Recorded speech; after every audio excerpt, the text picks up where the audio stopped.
Welcome to Trapping Ain't Dead, another day, another dollar Pete game. It's your boy Munch. I'm here with my co-host Janae Tate of High-Low News. What's up, dog? I'm looking because I'm looking in your eyes, and I feel like you always like, "Is this bitch gonna call me Munchy Boo today?" See. What's up, Munch? What's up, Munch? How you doing? I think we retired. I started calling you Munchino or something at one point. You know, but I always like to look in your face to see if you like, is she gonna say this shit? Like, that's the look like. Don't throw no shade at a nigga today. I sure looked at you like, I'm gonna give you I'm gonna introduce you, my nigga. Like, come on. Yeah, I got you. What's up? You know, what's good? How you been? You know I'm good. I'm happy this evening because we have a really, really special guest. And I'm like so excited. Like we fought, like he don't, because we don't organize. It's like, okay, nigga, we gonna make this work. Loyal listeners. Yes. Supported from the beginning. And I'm proud to have him on the show, mainly because he's the future mayor. Now let's claim it. Amen. Bringing the change to Opa Locka. You know what I'm saying? Amen. I would do the sermon, but like, change. You know what I'm saying? But I like what he's been able to do since he's been in. You know, the leadership. I say this all the time, man. It was one thing that I was struggling with. We didn't get to talk about it. But one thing I was struggling with when I was going through it was that, man, look, a lot of people ain't me. I'm a anomaly. A lot of people don't stand on principle. A lot of people don't stand on morals and stand by it, like really stand by it, stick to it. And OG of mine told me, a sensei of mine told me, you know, Africans, man, we compromise strategy, but we ain't compromising principle. So that always stuck with me. So, you know, it's when I see you today, you about to take notes, boy. I like that one, man. So when I see you today, you know, and you know, here as the mayor of Opa Locka, I'm just gonna say it. Yes. I just can't wait to see what Opa Locka is gonna do. It's like we talk about Opa Locka a lot, but to see you, you know, in that leadership position and doing what you're supposed to do, you know, it's great. So who do we have on the show? We have the founder of the Academic Hustle, you know, director of 100 Black Men, a mentoring program, if I got that correct. You know, sitting commissioner for Opa Locka and the future mayor for Opa Locka. We have the Matthew Pigatt. Yeah!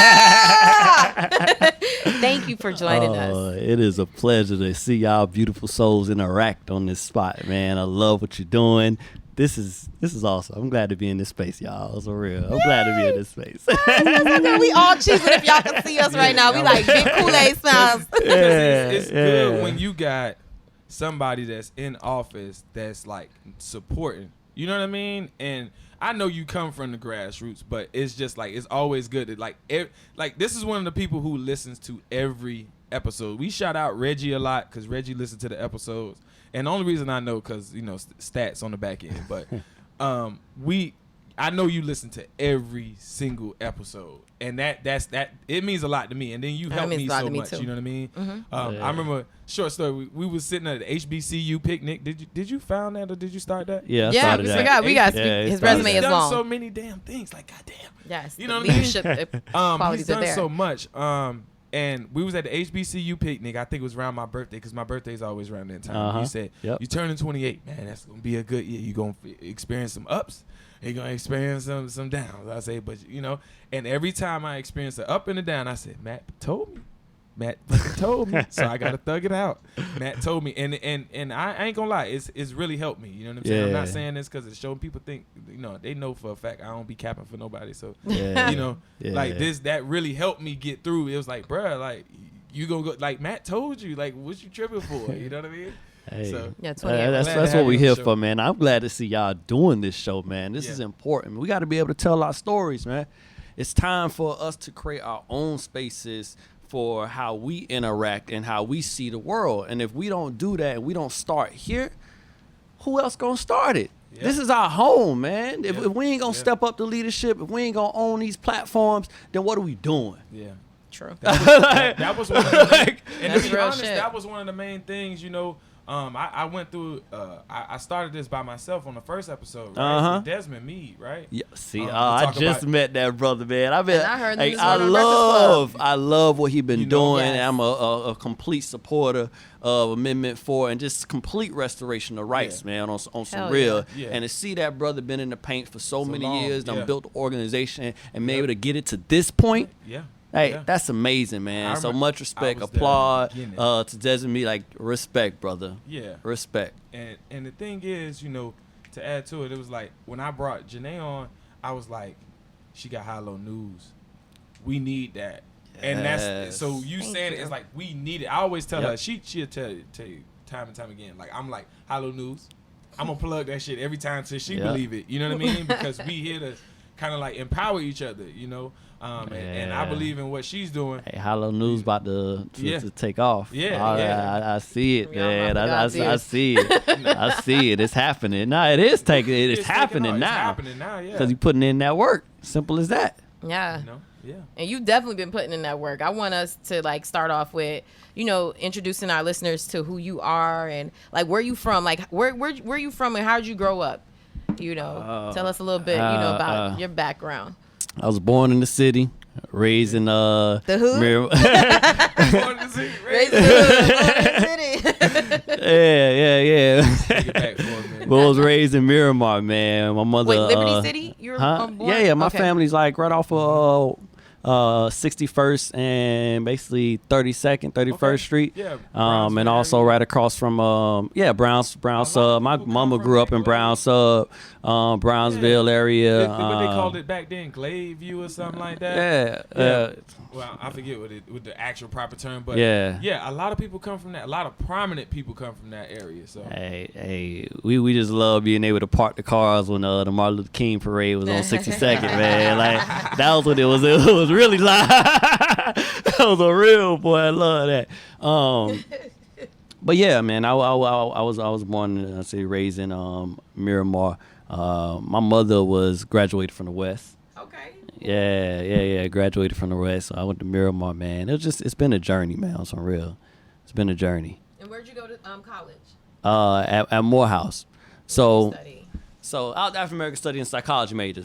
So when I got caught up, because this is how like the academic hustle and all this other stuff started, because my mother graduated from Northwest with me and my older brother. yeah, Youngest daughter of 14. I was about to say that. Wow. I seen that this week that you was like Yeah. 14. I was like, I gotta ask him this. Yeah. Wow. I got like 29 aunties, uncles, and cousins. Like, Wow, y'all got a out big, there like big ass family. cousins, family. aunties. Like I got a lot of them, man. We got a lot of folk. I know We 14 gonna let that sisters. slide. We ain't gonna get that deep right now. But yeah. See, my mama wanted to make sure we just had better, man. So her thing was that she in her mind, getting across that Broward County line, going to Miramar was everything. It was taking us out, and it's just amazing because to be raised by a woman who literally worked in with the school. Like my mom went to school on graduated from the West with me and my older brother, and went to Florida Memorial on scholarship. But because she had 2 kids to raise, she had to work. So for 12 years, my mama worked and went to school, Wow. and became the first one in our family to get a degree. So youngest daughter, 2 kids out of high school, took her 12 years, 4 different colleges, became the first and only in the family to get his college degree. And she was grinding all those years, just trying to give us a better perspective of reality. Yeah. So just shout out to that. So that's why I was raised in to Miramar, black and Man, 12 things years start though, like transferring. talk about persistence and you know what Yeah. that, makes sense, like knowing you and how hard you go. Like you were raised seeing somebody like, I'm not giving up on my dream. Yep. But I didn't realize that until I got caught up though. Like, when you're a child, you don't really pay attention to what your parents doing. So it wasn't until I got caught up and see how my mother was just broken. Yeah. And to see that, like, older brother locked up, mama, I'm caught up, and mama just broken because here she was Working hard. at 15. Matter of fact, people came into her hospital bed right after she gave birth to my little brother, asking her all these questions. She's like, what you asking me these questions for? Oh, we doing a study. And she's like, man, if y'all don't tell me, you could leave. Oh, we doing a study on teenage pregnancy and just figuring out whether or not they going to get involved with the law. And my mom would like flip. Because automatically think a young lady having a child at 15 in Jackson Memorial Hospital gonna have a child locked up, and they wanted to study her, and she was like, "That ain't never happening to my child." She flipped on them. She had your younger brother, your older brother. My older brother. Okay. This was at 15, and she had me at 18. Like I was in her stomach as she walked across the stage at Northwestern. So for her to hear that, she was like, "That ain't never happening."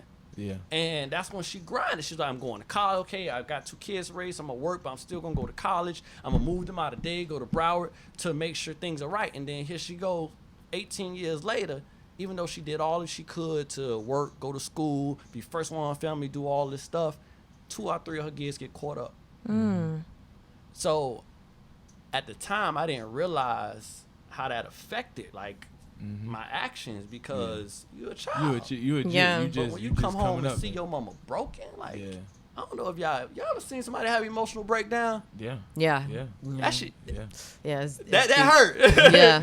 And if you don't even know them, so to see your old girl like going through that, it's like, hold up, what's going on? And that's when she told me her story and told me about having me at 18, people looking down on her and stuff like that. But she working and going to school, trying to do a better life and all that. She was a single mom? Yeah. Huh? Your dad wasn't, he didn't play a role? Nah.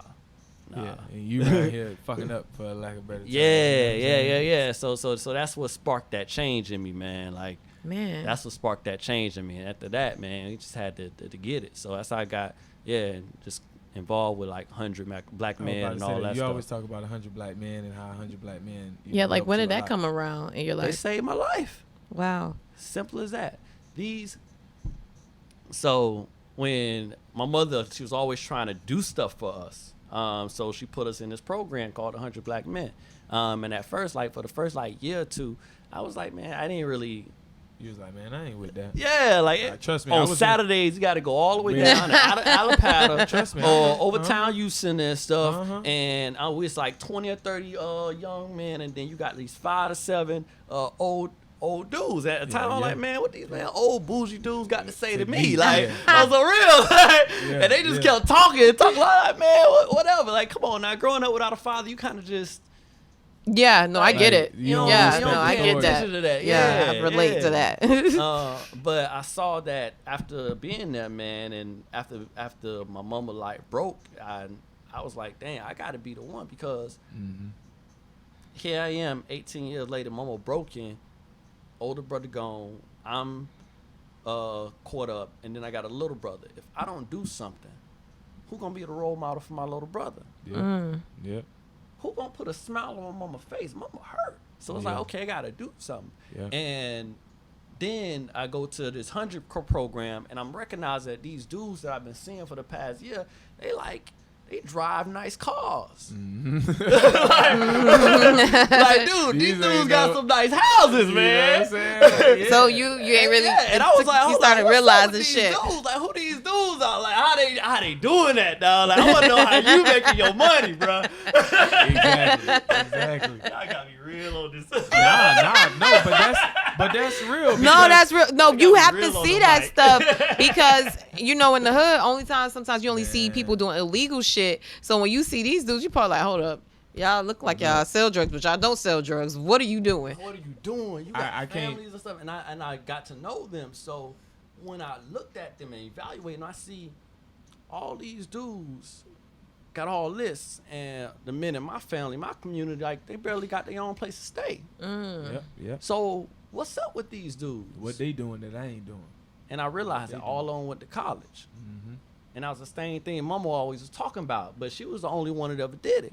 So I was like, all right, let's something to this college stuff. I was in 11th grade with a 2.1 GPA. I wasn't like in dumb. 11th grade. Yeah, in 2.1. I wasn't like, You weren't even trying, man. No, like, I didn't. Yeah, let's talk about it. Did you even go to class?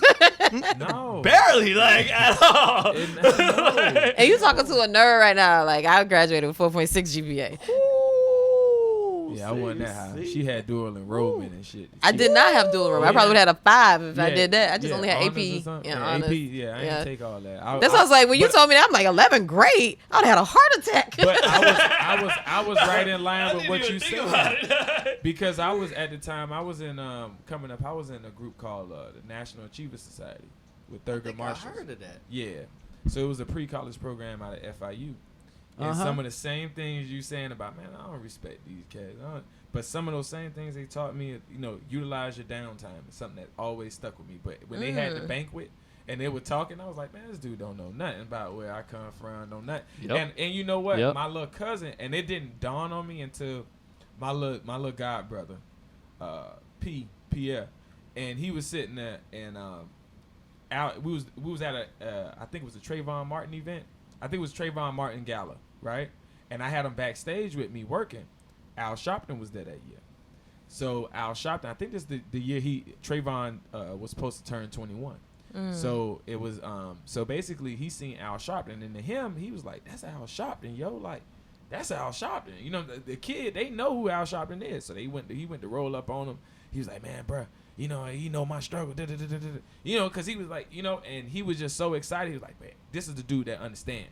You know what I mean? And it took me back for a minute. Like, damn, a lot of cats when I was coming up, I felt like didn't understand me. You know what I'm saying? So for him to see and feel like somebody understood him, I was like, all right, I did my damn job. Right. You know what I mean? That's what I'm talking about. You know what I mean? Because at the end of the day, we gotta see that. The first black man I seen that was successful was, like I said, Marshall Davis at the African Heritage Cultural Arts Center. Yeah, you know man. what I'm saying? I grew up there. Me too, man. Hey, middle school. Hey, see, cause my grandma used to stay across in the Caleb Center, so we used to be in the little Rockies area Which middle school you went to? I went to Perry Middle School. Oh, for real? Yeah, up in Miramar. Yeah, Miramar. I was raised in Miramar, like literally raised in Miramar, but all my family was basically from Overtown City up to Cara City. So, but we were the furthest ones, like you north. Bet not say Miami because Gardens. Mama was You like, better say mama. I just always do that, just as a joke. Like, you know how when Ross on the album said, it's Cara City, you bet not say Miami. So I always mess with her like, it's Cara City. And she be like, no, it's Miami Gardens. Give us that. So you were in Miami Gardens visiting family. yeah, that's crazy. Nah, that's not our history, man. Okay, you was in Cara City. Okay, you was in Cara City. Yeah, you was visiting your aunties them in Cara City and stuff. Okay, we'll get you that. She even threw it back with the Cara City dialect one time. Yeah, I hear it. Yeah, man. Hey, I like this, man. I like this little space. Yeah. So moving along. Let's get into what you want to get into. The early years are about, because you ain't new to this organizing and doing some stuff. So I want to talk about some of the first getting into organizing and things like that. Man, I was trying to make some money. Yeah. Really, on some real, because I got to college. When I got into college on academic probation and all loans. My mama tell me that she can only do 2 years worth of loans. So how most people go to college and then they get on academic probation because they slip up. No, I entered school on That's academic when you probation. said that. I was like, what do you mean you entered into? Yeah, because of my senior year, I got straight A's and a B plus, but I was able to raise my GPA to 2.7, but it wasn't enough to get into Morehouse. Yeah, and that's what 100 helped me make that happen. Yeah. So I entered school knowing that if I didn't find the money to pay for school in 2 years, or I didn't. I failed one class, I'd be kicked out. Wow. So and kicked out to me went back to the street. So I didn't want to get caught up like that again. So I was like, that's why I was like, man, I gotta hustle, man. Boy, huh? Yeah. So I was like, I had to hustle. That's when that Rick Ross came out too, man. So you know, I'm like, man, I gotta hustle this college stuff, and I did. And when you go into this college and academia, people who get scholarships are those who have very high GPAs and also are involved. Yeah. You got to have those two components. So I knew that, and I focused on doing that. So I ain't write a paper over 3 pages. I had to read books on how to read. It was a lot that I didn't know. So because I wasn't that academic. And I got them straight A's. Like, you did school stuff. Other people do it for you. Do it during school. You know so I really wasn't like I'm smart, but I didn't really apply myself like that. So when I first got to school up at Morehouse, and it was just crazy to go to school after school. Like, I was the first man in my family to do so. Remember, I got 29 aunties, uncles, and cousins. They all got kids. I was the first man out of 29 and their kids. Wow. My mom was the first person to get a degree, so I had no clue about this college and stuff. Nobody to tap into. And nobody, for info, I just seen these 100 folk. That's the program, and then to get there and to see it, like my classmates was Denzel Washington's son and James Brown grandson, like Nigerian princes. Like, it was just crazy. Like, so where's legacy? College and how? Atlanta. What? You don't know about Morehouse? I gotta go find me a husband. Morehouse is the hold on. You don't know about Morehouse. Let me tell you a little something. Before you get there, my cousin went to Morehouse, and I look at one point. I did look away. But I did want to go to Morehouse. That was one of the schools that was on my list. My old sales manager, he's now like a top guy at Radio 1 in Atlanta. He went to Morehouse, and he always Morehouse. But I didn't know it was. I need to go to Morehouse homecoming. That's what you're telling me. Morehouse is the number one institution in the world for black men. Talk about literally. Let's talk about it. Think about this. We in the most powerful country in the world, America. Morehouse College is the premier number one institution for these black men of the most powerful country in the nation. Wow. Like, the legacies of people, like, it was the first institution that literally was training black men on a higher degree. So a lot of the first doctors, lawyers, mayors come from Morehouse. Martin Luther King, Samuel L. Jackson, Spike Lee, Maynard Jackson, first black president of Howard. Like, this is the legacies of family and elite that's been going to this institution. So for me to get there and literally see thousands of black men, the top black men in the world, bruh, I was like, what? In the world, Craig. They shining, man, driving Hummers and stuff to school, and I was like, what? What is? Hey, how you do that? That's amazing. And when I talk to people who go to HBCUs, they say it's something about it because they was like, you grow up in the hood, especially, you see a certain type of black people. When you go there, it's like everybody's on a certain level. They all want to get it. It's like it does something to you. And I was like, I don't know what happens at HBCUs, but everybody who comes back is like changed. Like, everybody. It's like. But I'll say it was this thing that I seen on social media that the brothers at Morehouse was doing where they get dressed up. And he was like, that's how you feeling? That's how you feeling? That's how you coming? That's how you coming? What's that about, That's man? how you coming? What's that about, man? Hey, I love that shit. And the What's thing that is, about? you may first see that, but that is common practice. Practice over there. Like, that is like the norm. Like, that's how I first learned how to dress at Morehouse. From these people. I first learned how to like brush, like literally get right. Like, get right.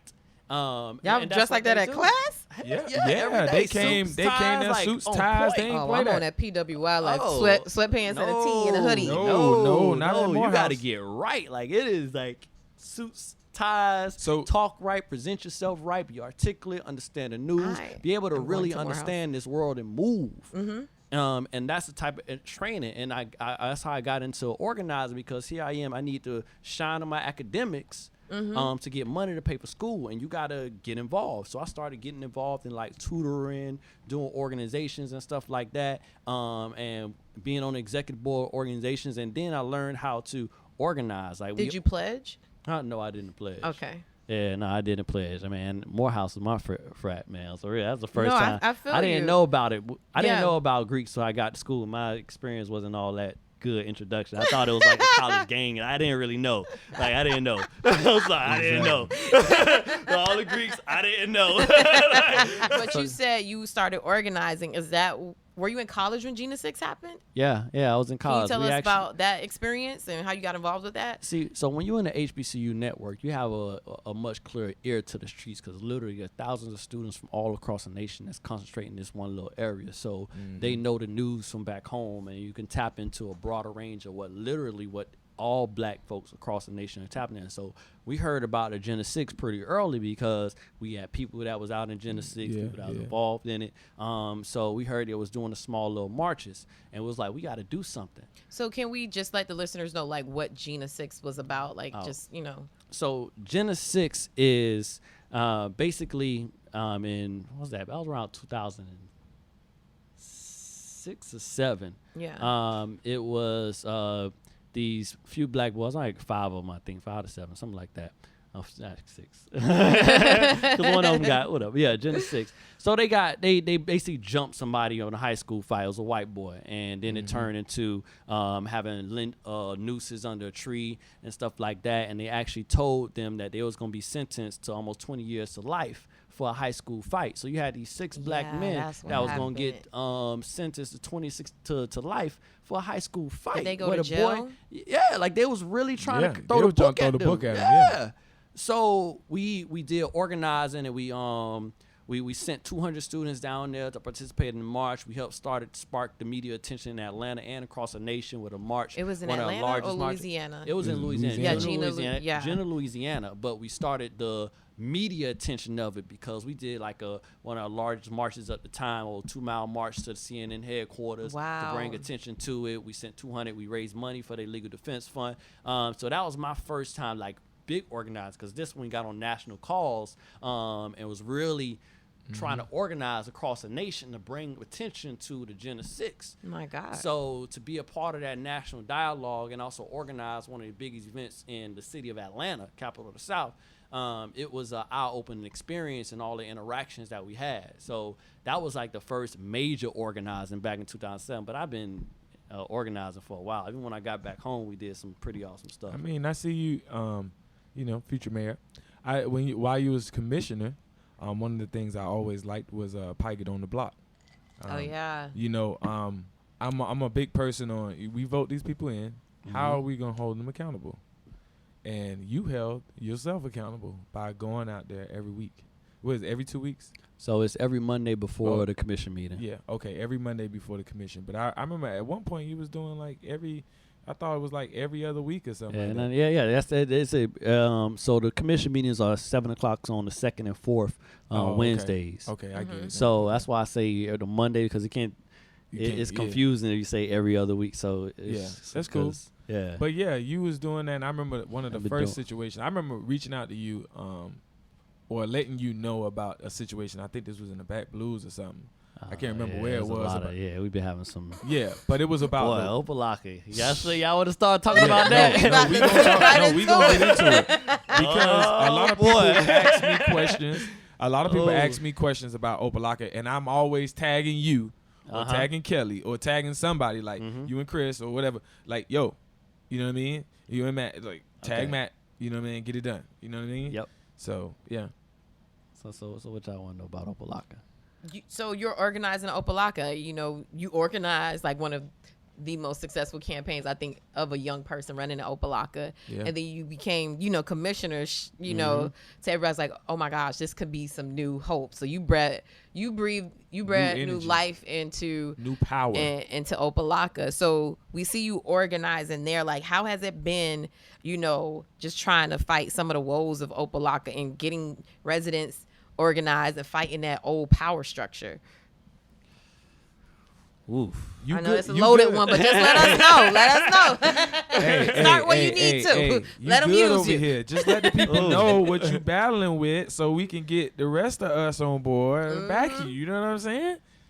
Oh, it's like, where do I begin? I know, right? So let's talk about some of the problems that you had before, that was present before, and what you've been able to do since being a commissioner. Okay. So, all right, first we got to understand government, because that's something that I didn't really get. This is literally an institution of a group of people, literally people who thousands of people in the community who own properties are paying money to make sure that we have streets. We got water coming into the system. The streets are level. We got police we can call on. You got regulations and zoning and housing. So it's an institution that the community is donating to for it to run. It's like literally a mini nation. That's what government is. Government is literally the epitome of community organizing. You pulling together the power of the people to be able to provide services and protection for the people. All right? Exactly. So it's the epitome of community because now you're putting in money and you got people volunteering. You have a city now. Like now, people can say I'm Miami Gardens. Like this is who I am. Like my home. So that's number one. So Opa Locka was founded back in 1926 by Glenn Curtis. Like amazing. Like Opa Locka, and I got to tell you a little bit of history. Yeah, because I'm a teacher. Break that shit down. Yeah, come you know on I'm a now. teacher. So you got to understand the history. Never not get on the mic, guy. Let's do it. Okay. All right. So Opa Locka was founded in 1926 by Glenn Curtis, who literally gave America its wings to fly. He pioneered the aviation industry, like the machines behind it. And he built Opa Locka as part of 3 themed cities. And Opa Locka was like the upper middle class community. And he based it off of literally the name Opa Waka Locka. That comes from the Seminoles. And if you really understand the Seminoles are the largest maroon community in the Western Hemisphere. These was self-liberated Africans, people who left and liberated themselves from slavery. Some people call them runaway slaves, but these are people, like people that left. Just like the Native Americans and Native indigenous people. They flew from all over the South, and they came to Florida to make the Seminole tribe. The largest, most powerful. That's why FSU is unconquered, because they gave America its longest, most costliest, bloodiest war. So they defended this land. They were never conquered. That's why they still ride. So, and Opa Waka Locka, it's the translation, like literally the land that rolls above the swamp. So you got this community that's been named that, and then the Moorish architecture, because one thing people don't understand, we see Opa Locka. Say that. I was just but about you gotta to get tell hit them on the that. other cities that he so designed. Miami Springs and Hialeah, those are the other cities. Talk that about you will see people that. forget that. Yeah, we was I over thought there it was on the west Coconut Grove. side. It wasn't Coconut No. Grove? That was somebody else. Bahamians did But that. that's the thing though. You literally got someone that can start a city and start to create that government institution. So that was done back then, and named it based upon one of the most powerful communities. And then the landscape, the Moorish architecture. The Moors, y'all know about the Moors? I know about the Moors. I know a little bit about them. But Tell go us. ahead. Yeah. Go ahead. The Moors were one of the most advanced, powerful civilizations on Earth. From 700 AD to 1492. Wow. They 700 ruled years. in Europe. Yep. They were black. Yes. Yeah. I remember when Black Muslims. The way I learned was Shut the when the fuck when up. the Yes, plague when the plague came, they were the ones that told them, "Hey, cleaned them up, told them how to live." Exactly. They built the first castles in Europe. Yeah. Universities, libraries, paved streets with lights, like the All the science Moors, that they brought to Europe, because it was in the Dark Ages at the time. Yep. They were conquered in 1492. What's the coincidence of that year? Y'all remember that year? Christopher Columbus sailed the ocean blue. Yep. Oh, exactly. How you think he learned about how he learned the America? seas, Where yeah. he get the shipping understanding from? Yep. The Moors wasn't Marco were Polo. literally like So he they took our ran shit it. and used it against us. So they saw the maps, they understand they They did. understood So it, they made you it- will made it see move. George Washington with Moorish advisors and stuff Yep. like that. These were like Yep. literally the civilization And they builders. taught us that they were slaves, but no, they were Moors. Yeah, the Aladdin and Yeah, the yep. 1001 Nights, which is what Opa Locka is based upon, is that Moorish themed architecture. Yep. He was inspired by the Moorish stories, Yep. 1001 Nights, Aladdin. But I thought and that stuff was like that. Arabic or Arabian. That's Moors. That's They're Moors, black though. people. Yes. Yeah. Oh, so they make you think that they're separate, like they're These were our black Arabic brothers that we Muslims. know today. Like they'll make it seem like they're not black people. I mean, I was or okay. African, So Yeah. interesting. you know, story. African people. It's interesting we talk about that, right? I got a friend, right?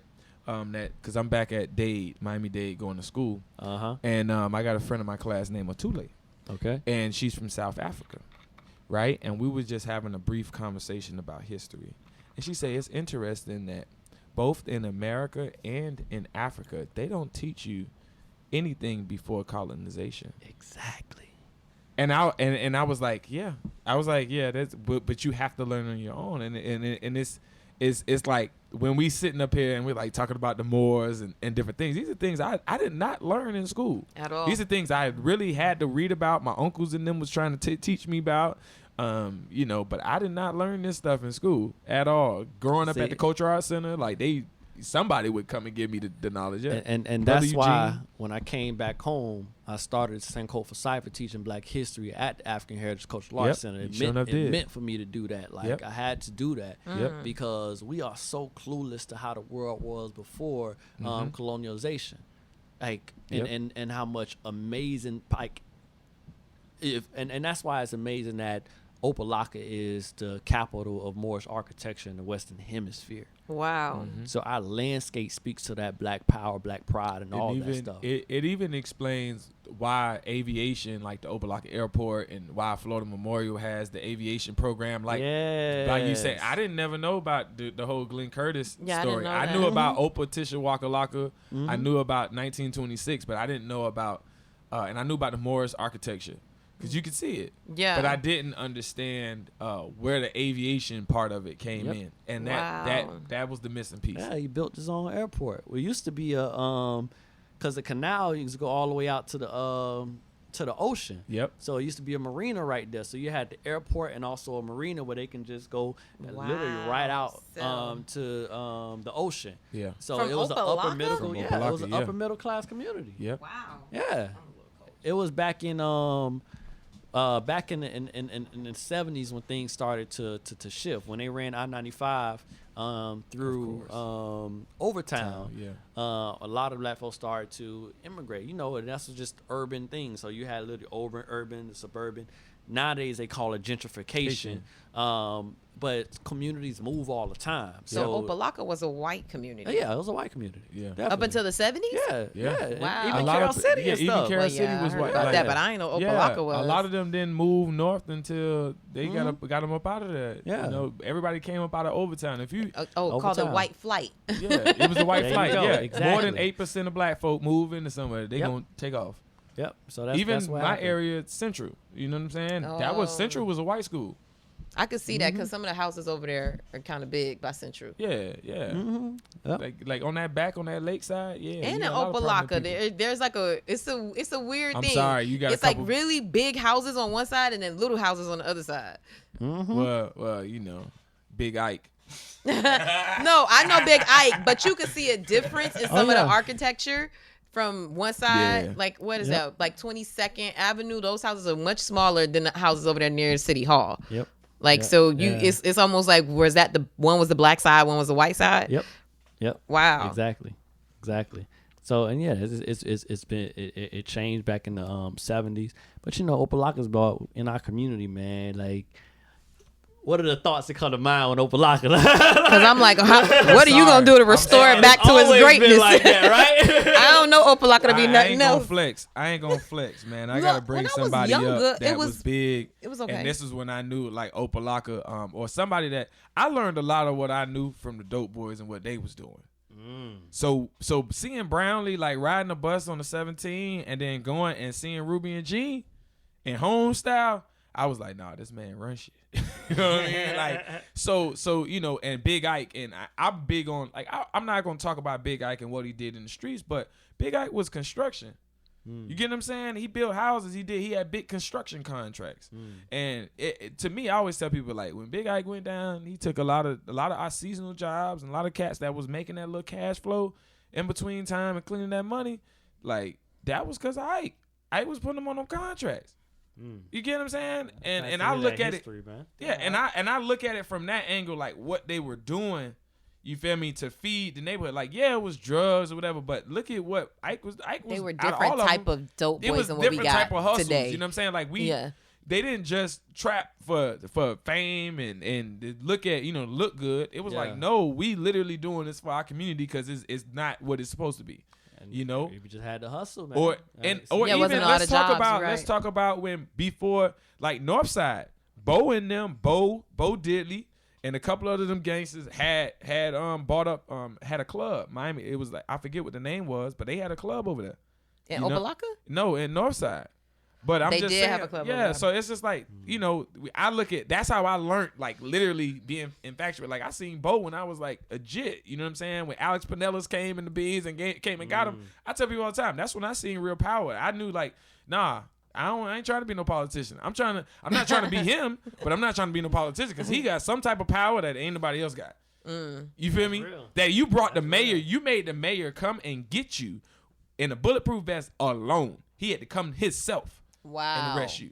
So that meant power to me. So, you know, to see, you know, now we got brothers in leadership and doing things, it's just like, blows my mind, like, you know what I mean? Every From time, where we come from. For me, my introduction to Opa Locka was always the Arabian Nights Festival. And I know that at one point they used to do a big 4th of July thing. It was Commissioner Jordan. She used to do a 4th of July event, big 4th of July event, I think near the I think it was near the airport or something. So that was just my note. I'm a little green, so I don't know about all the street shit. I ain't learned about that till later.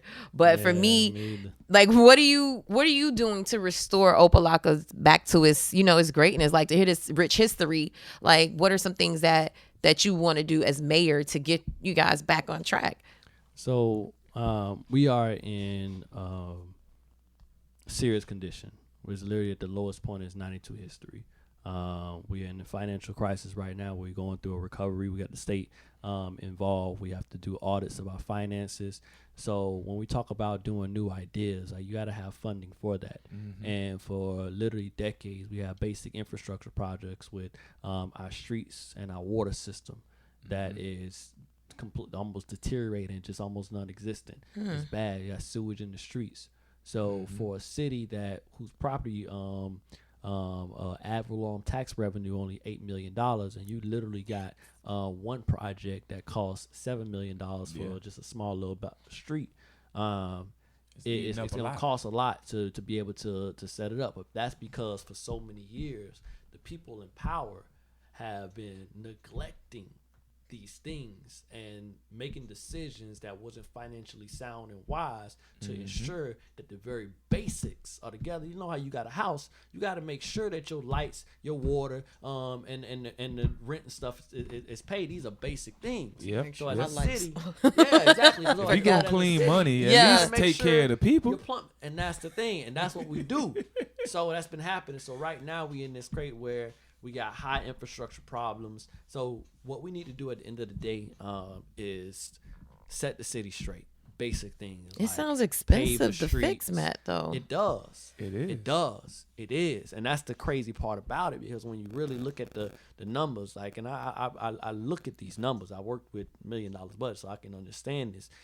So when you're looking at how much we spend in the various departments, police department is more than half the budget. Almost it's huge. It's a huge part of the budget.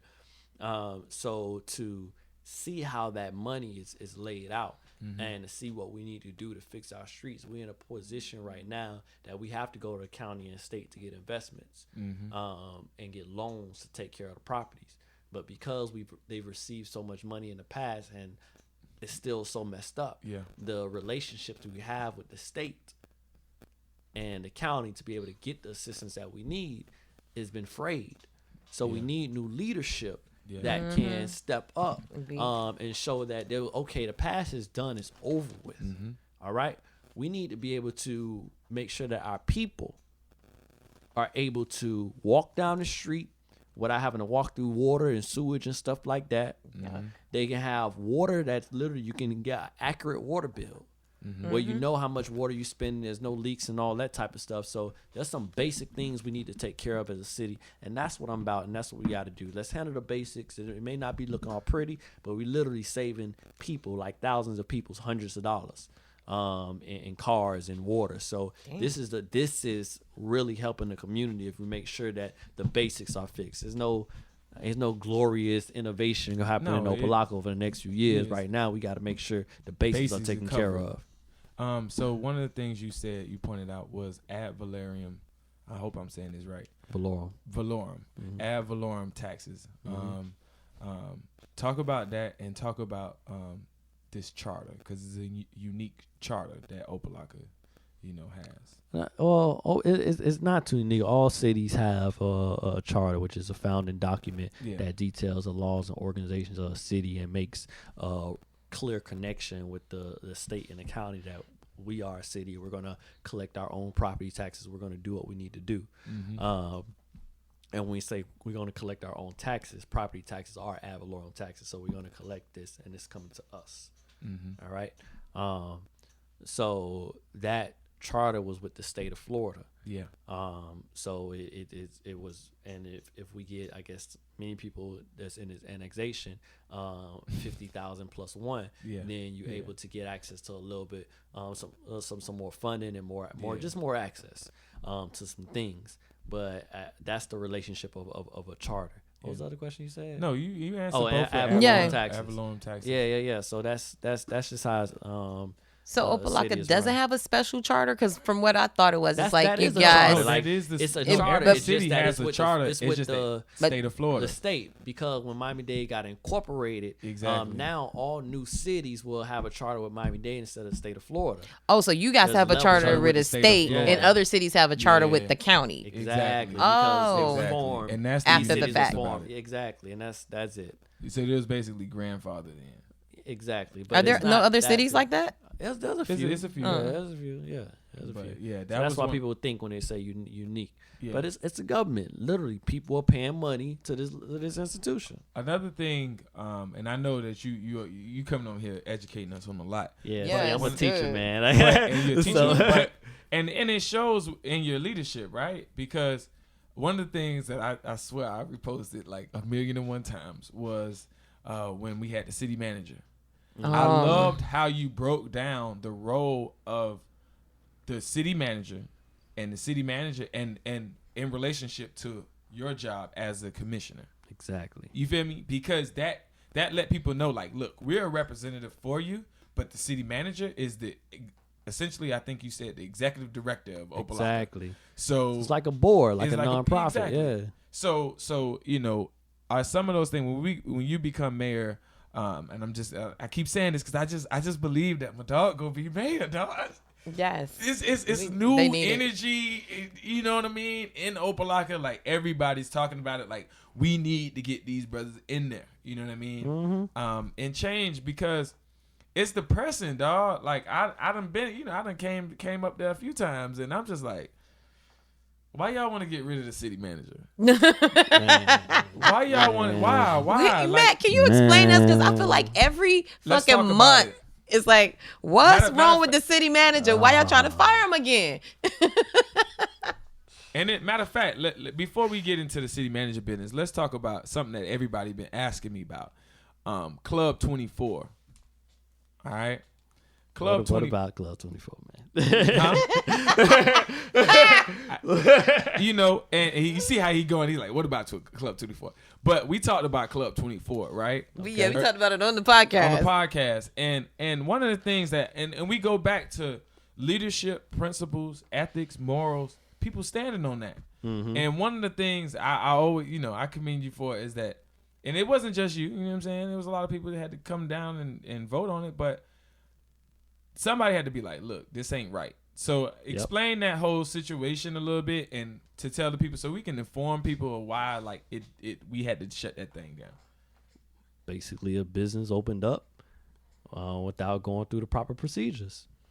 And you can't just open up like that. Like there are proper procedures, and the activity wasn't within alignment with our law. Yeah. So they had to go through a special exception process with the city. You can't just open up whatever. Like people don't just open up whatever. And I heard that you can't have a strip club in Opa Locka. Yeah, period. there's no, you can't have it, but it has to be 1,000 feet from a school, from schools and stuff like that. So there was quite a few things that made the club not legal within the city. Mm-hmm. So and you can get a variance from things that are outside of the law if you go through a special exception process. Exactly, which they didn't do. Due to under old administration, they still opened up. Yeah. And that's just not how you do things. Simple as that. It's a new fucking day, Opa So, Locka. what are we supposed that's just not. I'm just supposed to sit back and be like, oh yeah, 24-hour strip club opened up and it didn't follow the law, and I'm just gonna sit back and not say anything. But that goes back to like that means that I am the one who let it happen. Like no, like you can't do that. Like you I swear that's not happening under me. Like I ain't gonna be associated with something like that. I ain't gonna be associated with nothing like that. Utmost respect, dog. For real. Yeah, Utmost respect, definitely. because it took a lot to go against the grain. A lot of people like, oh, we need, they need the money. Trapping ain't no, dead. but it was like, no, it ain't right. If you go through the process, you do what you gotta do. You can say it. Let's stay for the record. I don't have anything against any job, any profession, any stripping, anything like that. Like nothing. Yeah. Against that at all. So if that needs to be done said, right. it just got to be done right. And it wasn't done. There was a lot of things it has to do to come into compliance. Come into compliance and then come back, and we'll see what's up. So I'm gonna say this. Oh, so you're saying that it could possibly open up if they follow the rules this time. Every business has the opportunity to do business in the city under the laws. Period. Yeah. I don't grant like there's not a special right that I grant. There's laws and regulations that give people the opportunity to live and do their thing. It's when you violate those things that you got to come before us to see if you can. And like I said, it just speaks to the leadership and that in the direction that Opa Locka is. Because I'm gonna tell you now, like we talk about the annexation and stuff. People came to me about the annexation. We was around it. Yeah, I wanted you to kind of touch on that. I just was like, nah, dog. Like, we need better leadership. Period. That was the core of the problem, and that's number one. So I'm all in favor of growing as a city. Like we need to. Everything grows. Yeah, everything grows. But you're trying to tell me that these people, because remember, government is the will of the people coming together. So what people want to join, what's going on in Opa Locka, feed more money to this poor influence, these bad decisions that's been going on for so long. The crooked. Who want to do that? Yeah. Crooks. So I'm gonna say it since you can't. Yeah, I'm like, nobody giving they ass no fucking money. No, there was definitely criminal behavior involved. The record speaks to that. There's no ifs, ands, or buts about it. People was messing up with the money. Movie about it's on record. I'm doing a movie about raids in the city. So no. Once you win, we need to do that documentary because they need a success story. I want to state this on record, and I'm gonna give this idea to any of the listeners and people that's listening right now, especially creative directors. Or to us. If you tell the story of Opa Locka, I guarantee it'll be one of the most greatest stories ever told. It can't hold, like Scarface can't hold a finger to what's been going on in Opa Locka, and the boys been having it in the 80s. Nigga, did you see those the series? the stories? The Wire and Baltimore don't have nothing to do. You ever seen The Wire? Yeah, she loves Wire. I love it. Like what? Deserve ain't got nothing to do with it. Wire is on a whole other level. I guarantee you on that. If you really understand it. That was I agree. So when you said something, it made me thinking about The Wire. Yeah, on so many levels, boy. You're telling a story, boy. Yeah, no. Exactly. I just, my thing is always being respectful of the history, man. And that's something that all Like Minds Media is definitely like, we talked about Boycott Miami, so that's one of the first premier things we gonna come out and do. For the new, we working on. Yeah, that's a space. Yeah, Munch and I talked about like doing actual productions. And that's definitely a story that needs to be told. Opa Locka. At the end of the day, everybody has that ability to do what they need to do, and that's what we got to make sure people do. So use your platform, use your skills, and when you can't use your skills, open it up for other people to use their skills.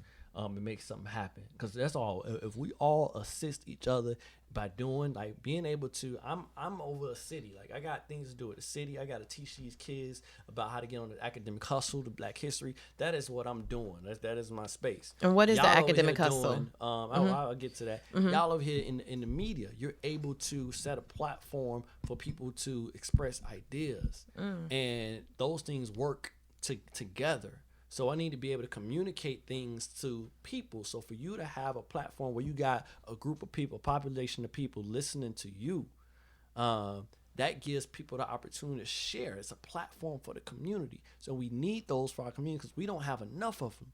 other people are telling our stories and not giving us platforms to do it. And that's something that I can't do. It's not my interest. Y'all can do this. Let me go handle this stuff over here and teach Black history. We want to tell your stories. Yeah. Yeah, I can tell it. The academic hustle, like I said, man, that's just me entering college on academic probation, all loans, coming to over $100,000 in scholarships. I produced national award-winning research on black men because, I went to Morehouse and I didn't see them black men. I got saved by 100 black men. So I went to UC Berkeley, California, did a summer research program there. Wow. And I interviewed some of the top black men across the nation from South Florida all the way through California, D.C., literally asking them what made them successful. So that was like one of the most transformational things in my life, to have literally some of the top black men and read the biographies of black men who accomplished in this world. It literally, the wisdom transformed me.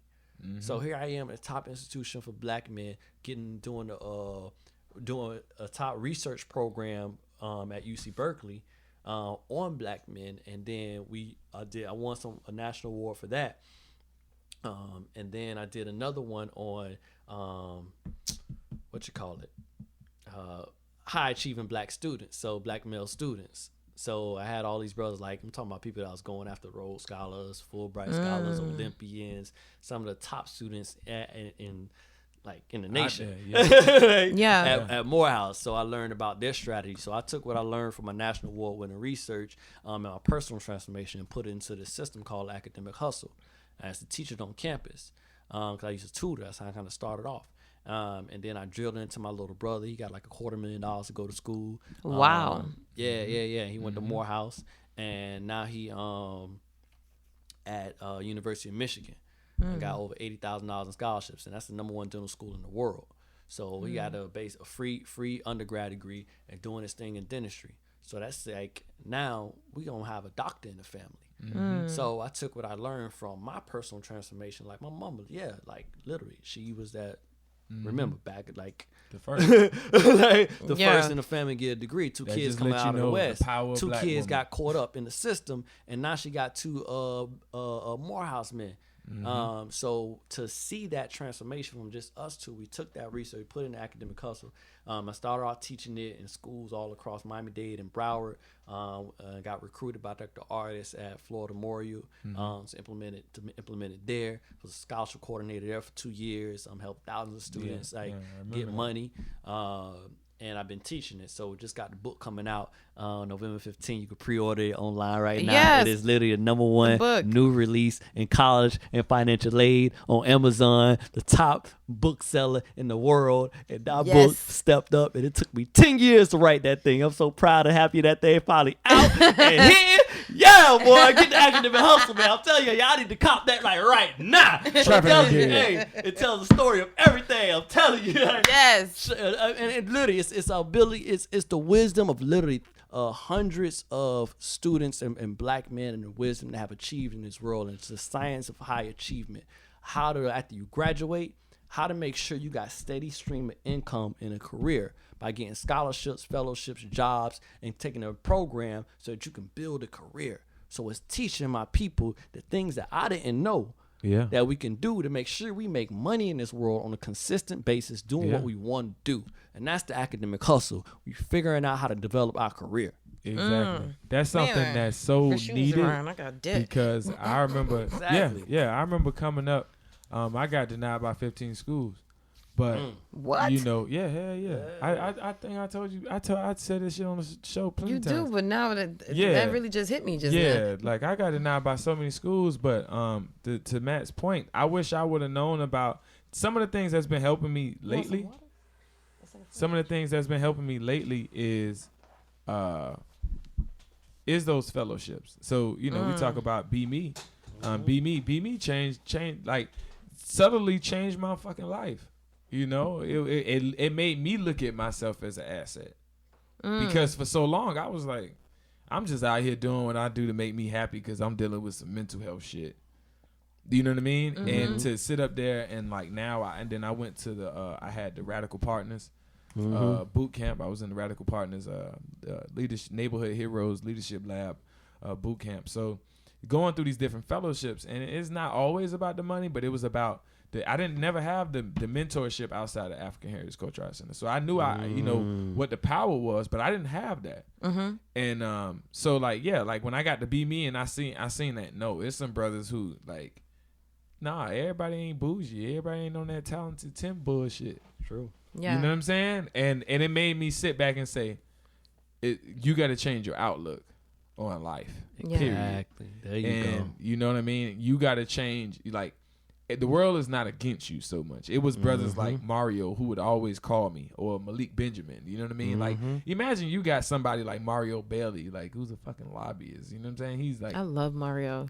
Yeah. You know what I mean? People, Yeah, like, hey, he be checking me, man. Shout out to Mario, man. yeah. Sometimes he Bailey. be like, oh, hey, look at what you post. Like, hey, I respect that. And that's what made me who I am today, because there's a lot of people that, like, looked out for me and would call me. Like, Mario would literally call me. Mario like, hey, would call you every time. Your post, hey, you need to make sure this is right. So that's the type of respect that we need to build into people. Exactly.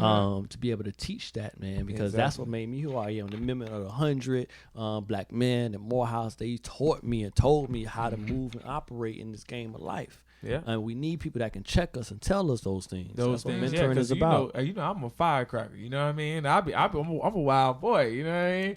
So I be going in, and everybody be like, "Much chill." And I'm like, "What you mean?"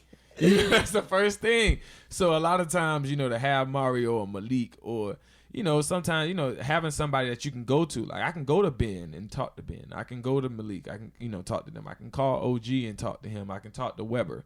I can talk. You know what I'm saying? So like, Be Me for me created that network of, okay, it's other guys, you still stay in the hood, but it's other guys that have made it out, and you still trying to get out so bad, but it's other guys who already made it out. You know what I mean? So what you struggle, like, just ask them questions. And for me, coming from the city, it goes back to how we was in the mentality, I had to check myself. Like, really, I had to check myself on that little hiatus. Like, like, bruh, like, it's your mentality that's holding you back. Even though you may have been different than the rest of the crew, and you doing better than a lot of cats in the hood or whatever that a lot of cats look up to you, but it was like, you got to change your mentality. You know what I mean? Hey, that's what going away to college did for me, man. Like, that was the most powerful thing. I say 100 Black men saved me, but Morehouse made me into the man I am today. That place completely changed my entirety on life, man. I wish I would have been there. You making me like, I need to go visit Morehouse. My cousin went there, man. My cousin went there, and I seen how it changed him. Are there some Morehouse men in Miami? A lot of Morehouse men in It's a Miami. lot That's of why I do the Morehouse HBCU picnic, man. I need to because come.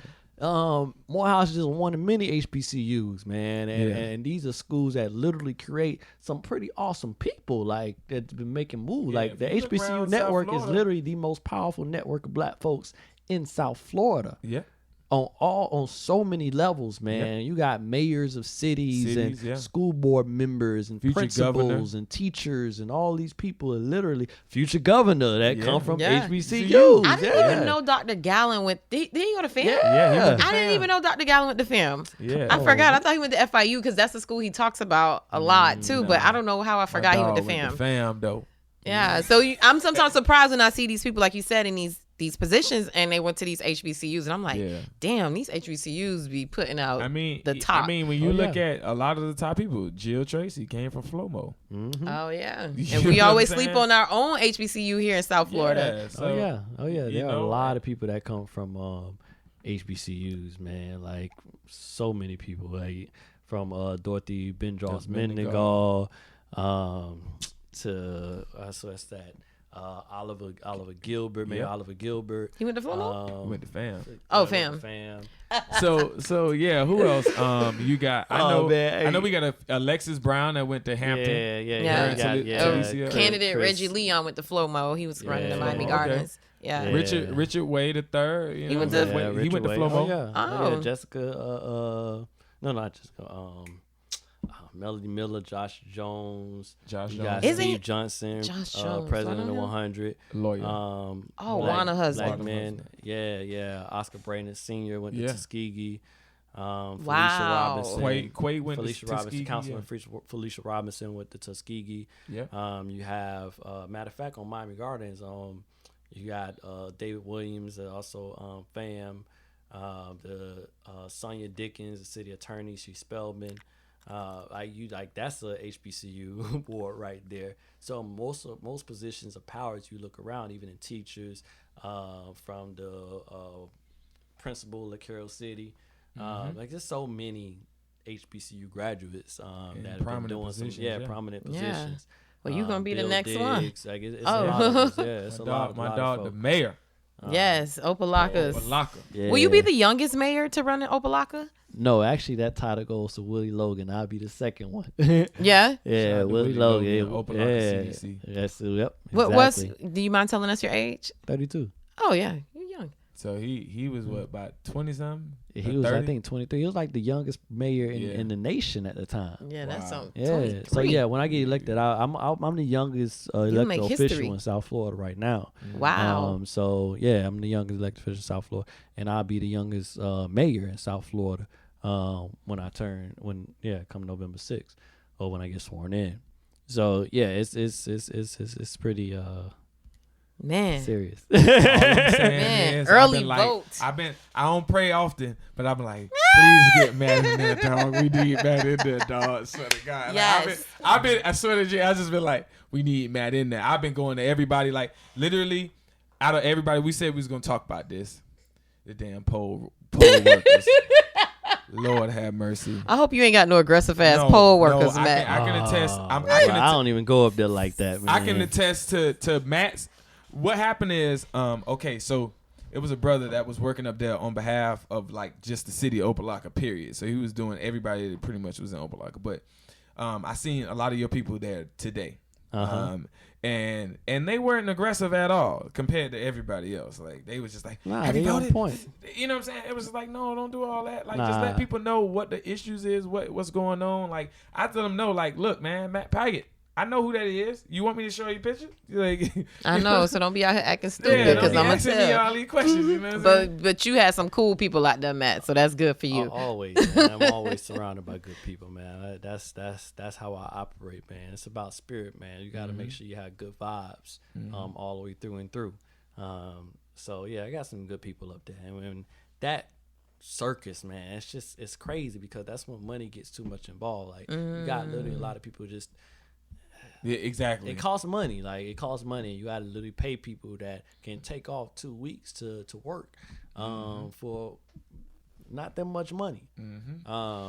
Simple as that. And we do that because we have not been doing our job as a citizen body to be aware of what's going on in our community. So now for people to be able to run for office, they have to literally take a lot of time out of it to get out in the streets. They got to spend all this money to get your word out to literally put you in front of their face. And the people who are able to put their name in front of your face the most and their picture usually get elected. That's why they spend so much on these television ads and they run all the time. I heard Republicans. Who you telling? I work in radio ads. They're piping. I heard they outspend. I heard Republicans outspend us 3-1. Oh, I can believe that. They be putting in that money, yeah. I can believe that. You know, and they've been pushing, and you know, man, look, they be on it. They be on it, spreading like this new Andrew Gillum ad. That's all I've been seeing on TV. They've been trying to go hard at my dog. I just been like, look, we ain't listening to that. That's why I put, this is the first year I put the signs outside on my lawn. Like this is the first year I actually had to do that. Like, no, I need everybody in my neighborhood. Y'all know who to vote for. Yes on 4, Andrew Gillum. And I was trying to get a Sean Shaw. Like, we need it. But this is what we need to do. We have to be able to take ownership of every element of society, from our media, which y'all are doing right now, our education, like when you're talking about Black history and being able to understand how to do history and teach people how to move and navigate in society. So that's what HBCUs and just have good schools and stuff are. We got to take control of our social life and our entertainment. So having club spaces, strips, and all that stuff, because that builds. And then last is economics. So you got to have your spaces where you got people operating on your behalf for your community. That's what every single community does. That's what makes you a community. Yeah. So politics is something that we just haven't taken ownership of. And that's what we got to do, like take ownership of and have control and literally if people realize what we are with Miami, like we are literally one of the most powerful black communities in the Western Hemisphere. Like, if we link up. And that's what we don't. The Caribbean and the port. Yeah, like you talking about Miami, and you talking Black Miami. Number one, we're the capital of the Caribbean. Yep. There's no ifs, ands, or buts about that. Like we all get people, family in Jamaica, Trinidad, like all these areas, man. The Bahamas, like all this stuff. Miami is capital, and that's the second largest black community in the West. And there's more black folks in the Caribbean than there are here in America. All right. Then you have in this city from basically Florida District 24, that area, there's more black folks here than in Atlanta. Yeah. Okay. So you got that. And then you have the largest, third largest city in Miami-Dade County, city of Miami Gardens, fourth largest city in North Miami, and then you have the city of Miramar, which is one of the top, fourth largest city in Broward, one of the top growing economies and city economies in the nation. Mayor Messam. You got West Park, so this is like an epicenter of black power and business and ownership, and a heavily democratic community. So when you see those powers, like you can literally, and we're the fifth largest in black community in the nation, sixth, I think, in number of black businesses. So we have everything it takes to be literally the most powerful black community in the Western Hemisphere. If we understand that we're a people and we start building media platforms, we buy homes and have ownership of land in our communities. And that's what we did. That's why I came back to Opa Locka and stuff, because you got to be an example, man. Like, we got to buy home. We got to own, man. Yeah. Like, own. Real rap. Yeah. So, yeah, that's Man, this was good, man. This was good. You gotta have you back on after the fact. No. This was good shit. We gotta have you on after the fact, after the election. You know, once you bring it home, we definitely we support you any way we can. You always extended a platform to you, and just to hear your story. I remember you guys mentioned Weber Charles. I was talking to him about my story. He said something interesting. He was like, just the fact of just like, and I know your story knowing yours. He made a point. He was like, sometimes people need to hear your story, because the mere fact that you even exist on the level that you do is a miracle in itself, because there are so many things against you that you could have been somewhere else and not doing what you're doing. And when you're telling your story, I didn't even know a lot of those details. I'm like, damn, the mere fact that he's even doing what he's doing is a fucking miracle. Like, my God, like, if anything else, Opa Locka, like, please this is an example of what you need over there. Like, early voting is now through November 4th. Election day is November 6th. You get your ass out and y'all go vote for this man if y'all want to see that change in Opa Locka. Respect. Appreciate that. Yeah. How can the people follow you, donate to your campaign? Put it all out there. Donations closed. October 31st, 5 days before election, can't accept any more donations. So it's all about literally just getting out on these streets and working these polls, man. You're able to flood people on election day, be able to work the polls and be like, hey, Pigatt, make sure the more people that support you, that's the more people that's going to vote for you. And that's why people pay a lot of people, because a lot of people can't take off to sit out there and advocate. Like, so that's just the way it is. But yeah, November 4th. But just follow me, Matthew Pigatt, Facebook, Instagram, MatthewPigatt, hashtag the academic hustle, MatthewPigatt.com. That's what I do, man. I teach Black history, career development, the academic hustle. Founder of the South Florida HBCU Picnic. If you got young black men, we run the top mentoring program in South Florida for black men, 100 Black Men Leadership Academy.